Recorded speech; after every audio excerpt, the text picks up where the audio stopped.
Okay, ito pong muli ang inyong Pinoy Firearms Instructor na gunsmith din naman. At bago ako bumati at magpasalamat ay gusto ko munang basahin ang katanungan ni Bobby Det TV ko. Okay? At ni Lihan Marasigan.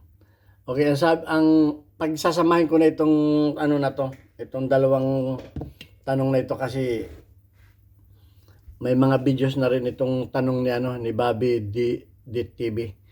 Ang sabi niya, "Sir, umiipit ang basyo isang putok pa lang. Ano kayang posible na problema?" Okay, bibigyan din natin ng katugunan yan, bagaman tayo may videos na yan. At yung katanungan naman ni Liha Marasigan ay, "Good morning po. Bakit po, sir, yung 1911 ko pag dahan-dahan mong binitiwan ang slide ay sumagat? Palagay ko ito ay bumara yung bala, yung sumagat. Yung bala ay bumara, hindi nag-chamber load ito. Ang ibig sabihin siguro niya. Ano po ang problema nun? Tas safety lock na minsan, bumabagsak na din. Thanks po." Okay, so dalawa yung katanungan niya. At bago natin nabigyan ng katugunan yan, dalawang katanungan na yan, ay gusto ko lang kayong pasalamatan at batiin na isang mapagpalang araw. Maraming salamat sa patuloy na pagtangkilik ng ating videos at lalo tigit sa mga hindi nag-skip ng ads, do sa mga nag-share at nagla-like dahil patuloy pa naman tayong dumarami kahit mabagal ay tuloy-tuloy naman ang pag-angat ng ating YouTube channel. Maraming salamat do sa mga hindi nag-skip ng ads sapagkat ang aking YouTube channel ay ginawa ko para sa ating 6 na estudyante na tinutulungan, ating mga beneficiaries na mga anak na single parent. Ayan, may mga nagtitext na, malapit ng pasukan.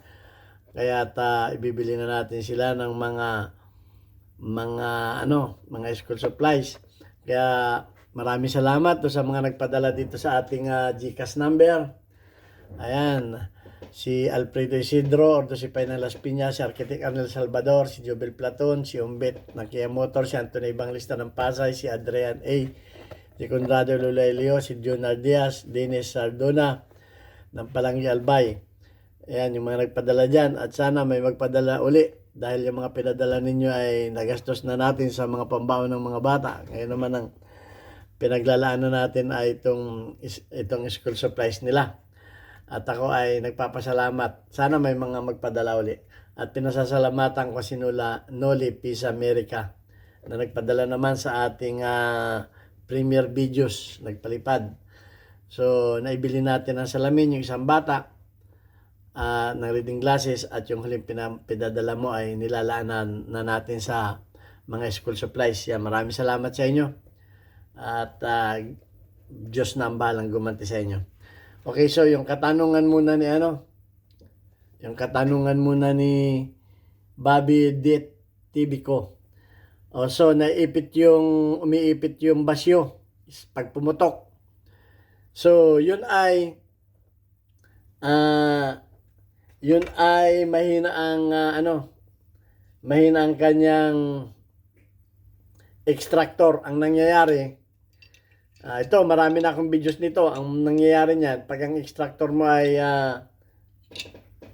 mahina, so bumibitaw yung bala, bumibitaw yung basyo. At ang nangyayari ay pag bumitaw yung basyo, mananatili dito yon, may ipit lang yun dito sa chamber. So ayan, may videos na tayo dyan, di ko na ipapaliwanag pa yan. Panoorin na lamang ninyo yung mga videos ko dahil ang dami ko ng videos niyan. At kung paano rin mariremedyohan at palalakasin yung mga extractor na mahina. So ayan, at napakarami ko ng videos niyan kaya hindi ko na pagtutuunan ng pansin yan. Basta't ang problema niyan ay extractor, mahina yung extractor, bumibitaw yung bala. Pag atras ng basyo, babangga dito yung basyo. So bibitaw na yan. Dahil nga mahina ang kapit ng extractor. At pag bumitaw na dito yan, hindi na yan i-eject at may ipit na dito yan. Ganito ang nangyayari dyan. Pag umatras yung basyo, Dito pa lang yan. Bibitaw na yan. Kaya hindi na yan i-eject. Pagbalik ng slide, magdo-double feed na yan. Naipit na itong basyo. So, ganun yan. Kaya, panoorin mo na lamang yung videos natin yan para maunawaan mong mabuti. Okay, doon sa katanungan ni punta na tayo sa katanungan ni Liham Marasigan. Okay, ang ibig niya sabihin ay ganito. Okay. Pagka iyong dinahandahan, okay, naglagay tayo ng dami bullet. Pagka iyong dinahandahan, yung slide, dinahandahan mo, ganyan ang nangyayari. Yan, ganyan ang nangyayari. So, babatangal. At pag yan ay ikinasa mo uli, yan ay sasabit na. O di kaya magdo-double feed na. So, ang remedyo dyan ay i-release mo na lang yung magazine at palalaglagin mo isang bala, isasaksak mo lang yung magazine at saka mo ngayon iloload. So, hindi ko po itinuturo yung dahan-dahan mong i-release. Okay? Yung dahan-dahan mong i-release. Yung dahan-dahan mong i-release na gano'n dahil nga gano'n ang babatangal. So, anong gagawin ng iba pagka gano'n ang nangyayari? Ang gagawin naman ninyo ay sisirain naman ninyo itong chamber. Okay? Kung ano-ano ngayon ang pagkukulitin ninyo sa chamber, hindi po tama yung dahan-dahan ninyong i-release. Ay dapat ninyong i-release yan ng dahil nga normal sa baril, minsan yung ganyan, lalo't bago yung baril ninyo, normal na pag dinahandahan ninyo ay gaganon, lalo't yan ay bago pa. Dapat talaga yan ay i-release ninyo ng bigla para masumalpak yung bala. Ngayon, ang gagawin naman ninyo, lilihain naman ninyo itong mga ramp. Yan ang sinasabi ko. Lilihain naman ninyo itong mga ramp. At pag yung ramp ay umabanti na, lalong masisira yung mga baril ninyo. Yan ang sinasabi ko. Ang turo ko sa inyo ay yung kantuhan lamang ang inyong lilinisin. Tatanggalan ninyo ng talas yung mga kantuhan. Yun ay throating. Pero yung ramp, never at wag ninyong papalalimin yan. Pag yan ay lumalim, lalo nang magkakaganyan yan. At lalo't higit, itong receiver, kung mapapansin niyo ang mga receiver ay may ramp yan. Yan yung unang tinatamaan ng head. Itong part na ito. Wag din ninyong babawasan yan. Yan ay napakadelikado niyan. Bakit? Pag binawasan ninyo yan, yung bala ninyo ay hindi aangat. Yan ay gaganyan. Yan ay magkakameron ng ganyan yan. Believe me, gaganyan lang yan ang mangyayari. So, hindi ko itinuturo yung dahan-dahan ninyong bibitiwan yung slide. Natural, walang buwelo, talagang yan ay ganun ang mangyayari niyan. Hindi po tinuturo yun ang tama. Okay? Pwede pang gawin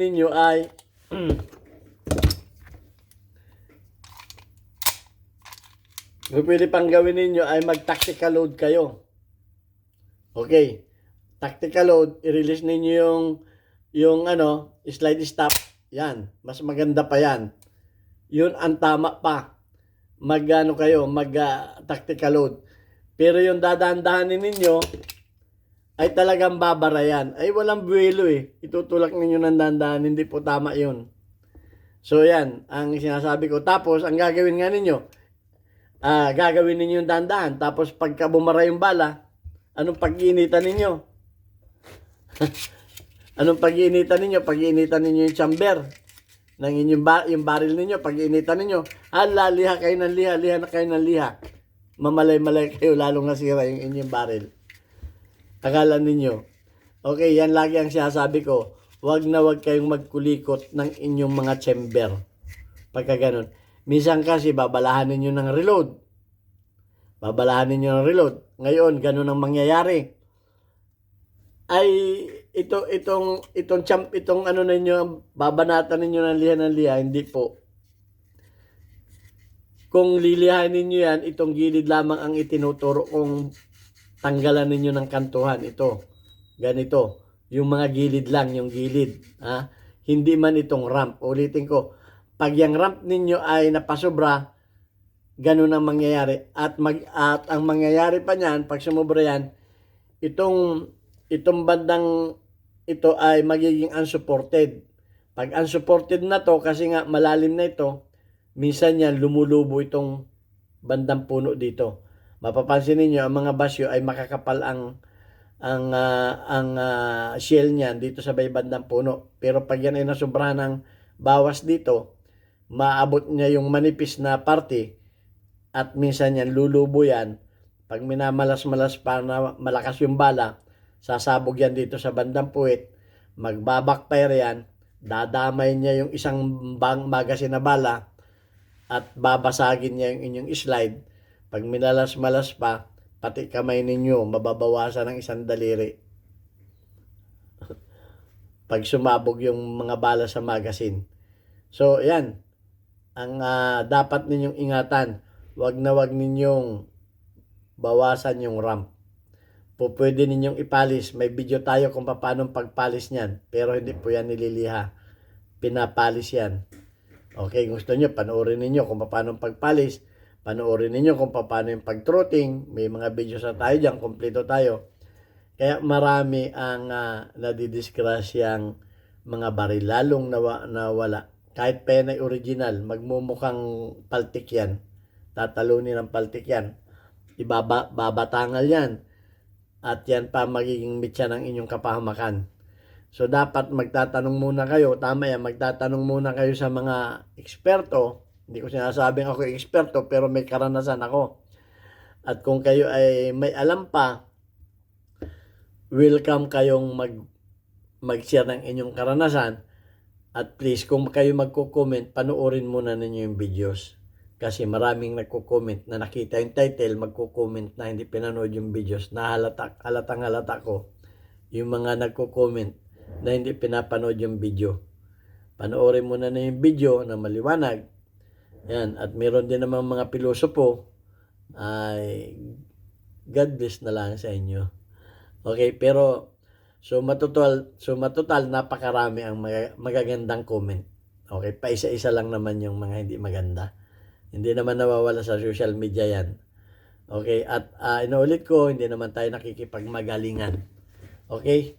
Na nagsishare lang ako ng aking karanasan. At kung may karanasan din kayo, i-share din ninyo. Okay, at ating babasahin lamang yung mga bagong community spotlight. Weekly highlights of your most engaged audience members, including your top commenters. Okay, si Jorandi Filotero ay may 39 engagement. Si May George Sino to? Si May George ay 19. Si Dan Del Vlog ay 42 ang engagement. Si Archie Rocky ay may 1 engagement. At si Rafi ay may 52 engagement. Okay, shout out kay Rafi, shout out kay Archie Rockero, shout out kay Dan Dels Vlog, shout out kay May George Graphic. Okay, at shout out din kay Jorandi Filotero. Okay, mag-comment lang at mag-share ng ating mga videos para mapasama rin kayo sa ating spotlight, community spotlight. Okay, God bless us. Thank you very much. Hanggang sa muli natin video.